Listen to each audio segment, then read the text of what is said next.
how to draw cartoons. Let's see how this goes.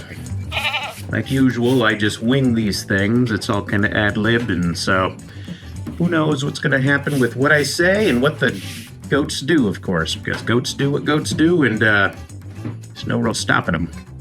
All right, well,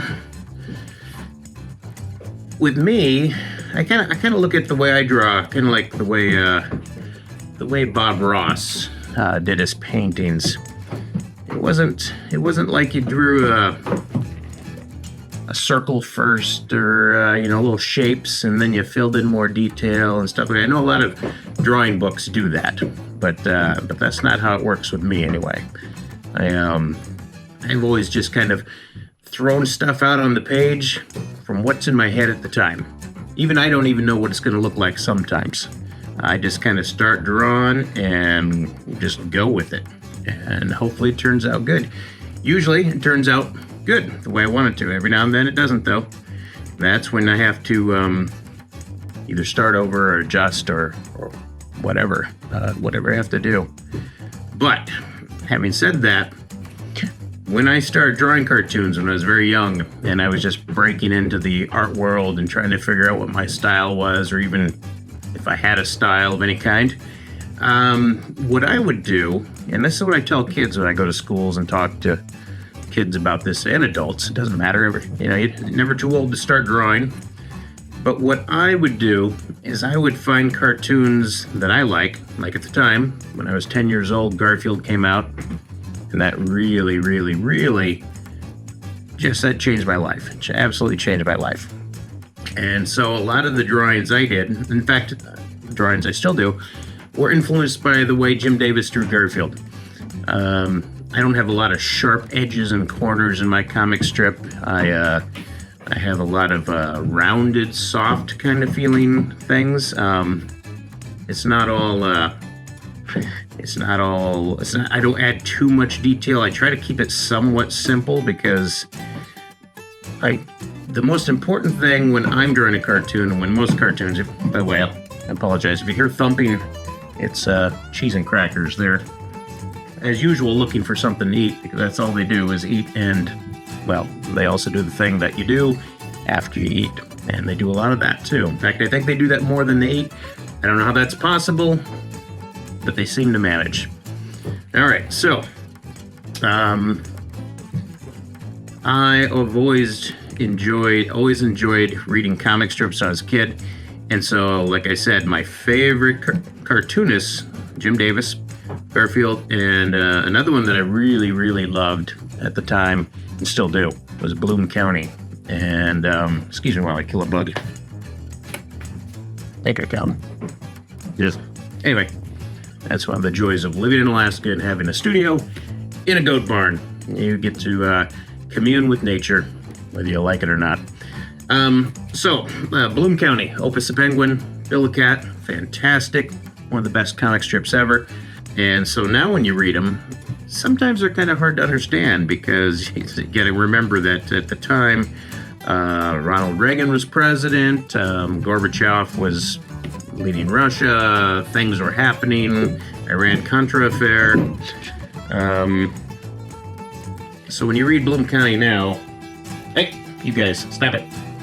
So you read Bloom County now, you get a bit of a history lesson at the same time. And if you Google the things you read about in Bloom County, you will become a history aficionado. Hang on, gotta break these guys up. They're clunking heads. Hold up. Hey, you guys, get. All right. Anyway, so as I was saying, Bloom County, fantastic strip. But I would also kind of dabble with the way he drew cartoons. His was totally different from Jim Davis's Garfield. It was much more sketchy, a lot more detail. It was fantastic. I just absolutely loved it. And I tried dabbling in that, but I found that my expertise kind of lay in the same way that, there's Cheese, by the way, in case anybody hasn't seen the other videos. Cheese is this guy here, and Crackers is the guy who will probably be back here with the pointy little horns. I think that's, you don't want to see that. What I did is I just took all my favorite strips, which were pretty much anything in the paper really back then, and I kind of incorporated it into how I wanted to draw, plus adding my own flair. And it took years. It took a long time to get to where I actually had what I would consider my style down. And if you look at my early stuff, like the first, I would think the first 10 years at least of my comic strips, I was not happy with the way they looked. I didn't like the way I was drawing. I didn't like, I mean, at the time I was okay with it, but now when I look back at it, I cringe. I feel like I'm lucky I even got in newspapers, because I felt like my artwork, when I look back on it, it's pretty subpar, I think. Now, the humor, I think, was always there. At least I hope it was. And that's the most important part of a comic strip, if you're trying to be funny anyway, is the humor part of it. And the drawing is secondary. And so if you don't have a funny joke, it doesn't matter how good you draw. It's kind of like a couple of my favorite strips, other favorite strips. I just like them all, I guess. Hey, sorry about that. Block that right there. Anyway, so I'll be boiling that later. So like strips like Far Side, The Far Side, one of the most famous single panel strips. Everybody's heard of it. If you haven't, you need to look into it. His artwork almost had a real childlike quality. It wasn't polished at all, and you wouldn't want it to be. It was perfect the way it was. It wouldn't be The Far Side if it looked all polished and sophisticated.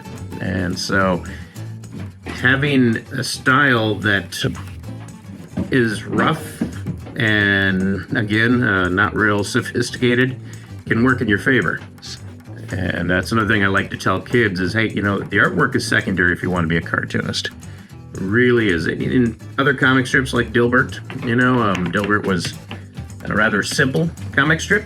The characters were very two-dimensional. And, hey, get away from the camera. Don't eat the camera. Come on, beat it. Cheese. Go. Come on, get. Okay, well. So I'm just going to sum everything up here. Okay. A lot of people ask me, how do you draw comic strips? They even want me to teach lessons on how to draw comic strips.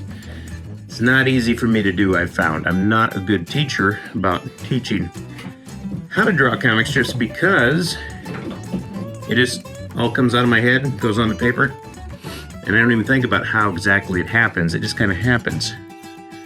And I think that is, it's a blessing and a curse. Makes it easy for me to draw, but it doesn't make it easy for me to tell people how to draw.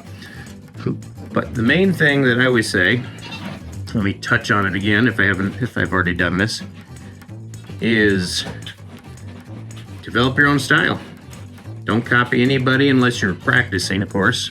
But when it comes to actually trying to create your own work, having your own style is very important. But draw your own style, that's important. Copy other artists that you like just to practice. But by all means, don't copy them and call it your own. The most important part, of course, if you want to be a funny cartoonist, is the punchline. The humor is mostly in the punchline, usually. Not always. There's always exceptions. And having great expressions on the characters' faces also is a big plus. So, there you go. It's all done. Will be, actually, once we add some color, the punchline, and boom. There it is.